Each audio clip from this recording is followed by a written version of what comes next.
Diasco Foot, miroir du football de la diaspora congolaise.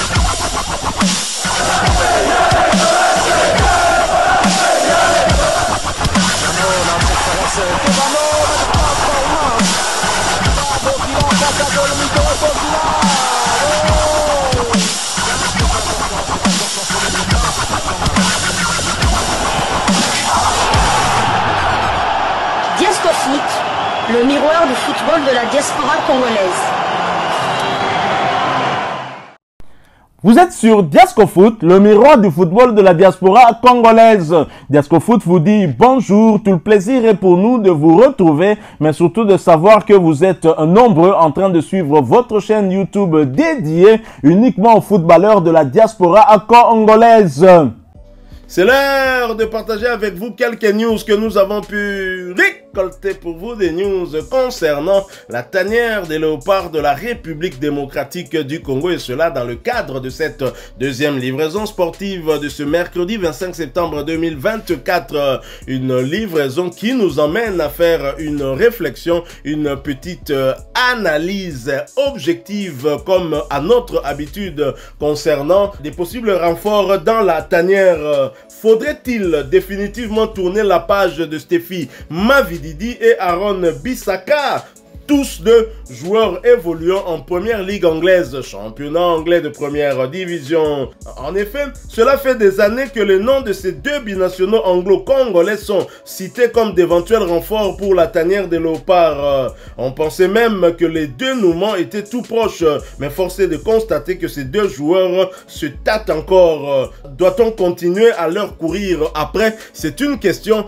que nous sommes en droit de se poser, d'autant que vous êtes nombreux à continuer à citer le nom de ces deux joueurs. Mais la réalité qu'on a en face de nous, c'est que ces deux joueurs n'arrivent toujours pas à rejoindre la tanière. Visiblement, ils seraient toujours hésitants. Alors, une question que je pose donc à mon confrère ici présent, que je vous pose à vous également. Il y a d'ailleurs deux questions. Doit-on continuer à courir après Stephy Mavididi et après Aaron Bissaka, ou faudrait-il définitivement tourner la page Stephy Mavididi et Aaron Bissaka?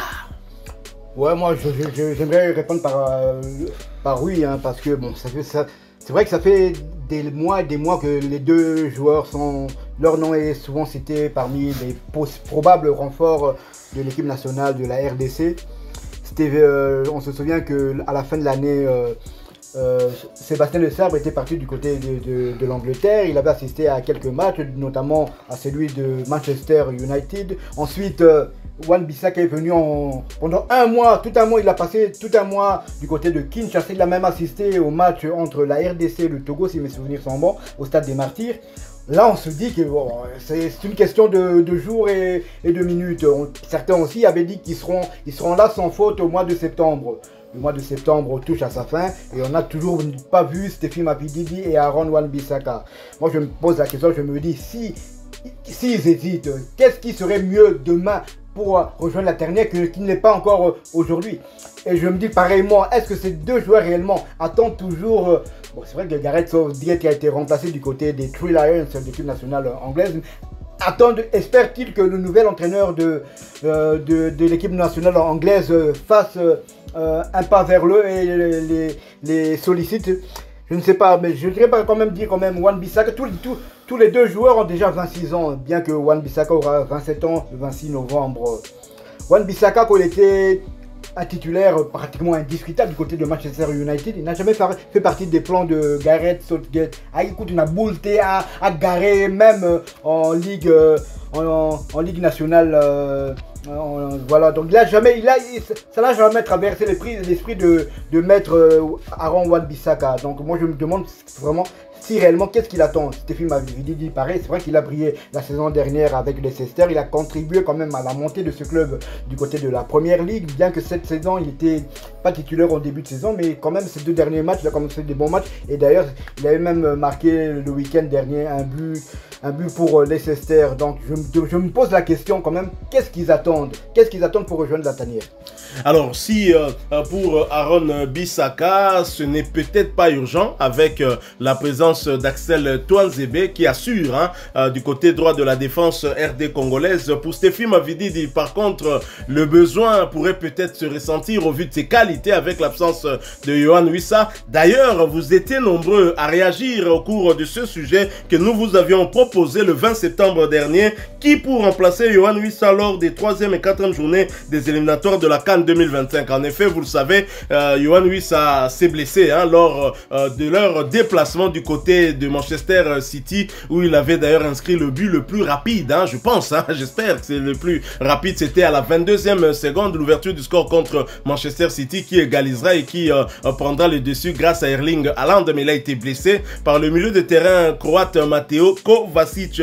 Il est out pour plus ou moins 2 mois et donc nécessairement il faut le remplacer. Et à cette question, parmi des propositions, vous étiez nombreux à citer le nom de Stéphie Mavididi, de se dire que c'est un joueur qui compte aux yeux de nombreux sportifs congolais. Je prends l'exemple de Roméo Makengo qui réagissait en commentaire en disant qu'il avait 2 propositions, Yannick Yalabolazi et Mavididi. Il n'y a pas que lui qui a cité le nom de Mavididi. Nous avons également notre compatriote Mokonzi Andembo M4M qui nous écrit en tout cas souvent et très content. Bonjour, je pense qu'il faut qu'ils arrangent les documents pour Stéphie Mavididi parce que lui est le remplaçant parfait pour Yohan Wissa. Sinon, peut-être Michel-Ange Balikwisha, lui également, a 2 propositions. Nous avons aussi Paulin Bill 1568 qui dit « Bonne présentation. Au vu de notre effectif, l'équipe de la CAN trouve sa place.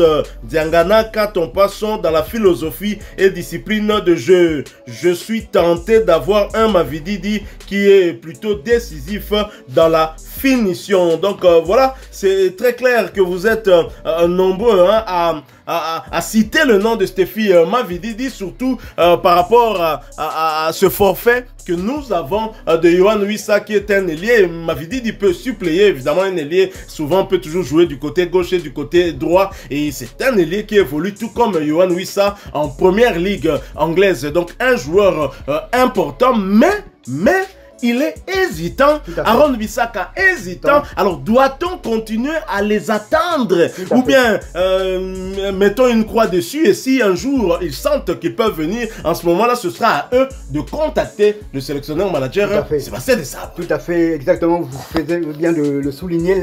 Pour moi, la balle est dans leur camp. La balle est dans leur camp. Peut-être qu'ils se disent que la RDC n'est pas tellement sexy, c'est pas qu'il vaut mieux jouer les Free Lions, mais je leur dirais ceci: s'ils viennent en équipe nationale, leurs concurrents, leurs premiers concurrents seront des joueurs de première ligue.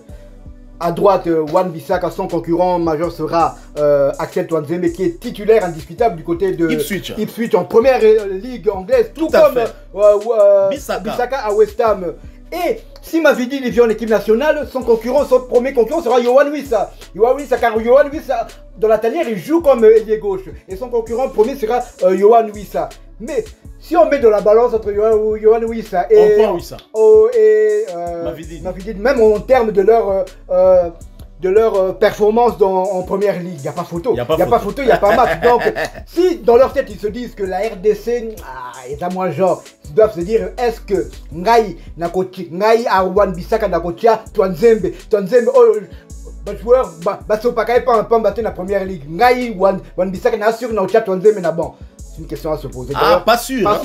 Ngai Mavididi, comment il s'appelle, Yohan Wissa tout feu tout flamme en première ligue, à ce moment on appelle alors que Yozad tantôt plutôt na Leicester.